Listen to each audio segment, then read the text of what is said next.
এই মর্মে একটি হাদিস আছে, কিন্তু হাদিসটি জয়ীফ। আজকে থেকে 15 বছর 20 বছর আগে আমি জয়ীফ না বলে বলেছি, কারণ অনেক অনেক জিনিস আমাদের তাহকিকে ছিল না, অথবা তখন অনেক আরব শেখেরাও এই ধরনের দুর্বল হাদিসগুলি অনেক সময় এমনি আলোচনা প্রসঙ্গে বলে ফেলে। তা আমিও এরকম বলেছি।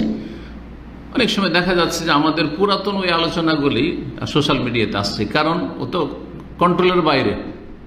100-র বেশি চ্যানেলে আমার আলোচনা আছে, আমি নিজে দেখেছি 100-র বেশি, বাকি তো যেগুলো জানি না সেগুলো তো আছে। তাহলে চিন্তা করুন, তা তো কন্ট্রোল করা সম্ভব নয় যে একটা আলোচনা আছে এইটুকু গুছিয়ে দেবো যে হাদিসটা সহিহ না জয়ীফ বলিনি, তাই না?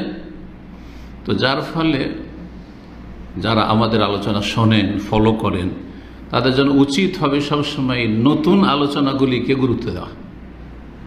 যদি দেখা যায় যে পুরাতন আলোচনার সাথে সাংঘর্ষিক নতুন আলোচনা, তো নতুনটা হচ্ছে ঠিক আর পুরাতনটা হচ্ছে ভুল। ওইটা আমার কাছে, সেটা বাস্তবিক কি সেটা আল্লাহ ভালো জানে। বুঝতে পারছেন না কথা? ইমাম শাফি রহমতুল্লাহ আলাইহ ইরাকে যখন ছিলেন তখন ফতোয়া দিয়েছেন। ইমাম, 4 ইমামের এক ইমাম, যার নামে মযহাব, যার কত অনুসারী সারা পৃথিবীতে,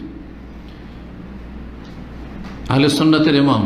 মিশরে যখন গেলেন তো অনেক নতুন নতুন হাদিস পেলেন যেগুলি এর আগে পাননি। তখন অনেক আগের ফতোয়াগুলি থেকে একেবারে প্রত্যাবর্তন করলেন, ফিরে আসলেন, প্রত্যাহার করলেন। কিন্তু কিতাবে, ফেকার কিতাবে, শাফি মযহাবের ফেকার কিতাবে সবগুলি আছে, পুরাতনগুলো আছে, নতুনগুলো আছে। তো পুরাতন ফতোয়া নেবেন, নতুন নেবেন, নতুন নেবেন, এই কথাটা যেন মনে থাকে।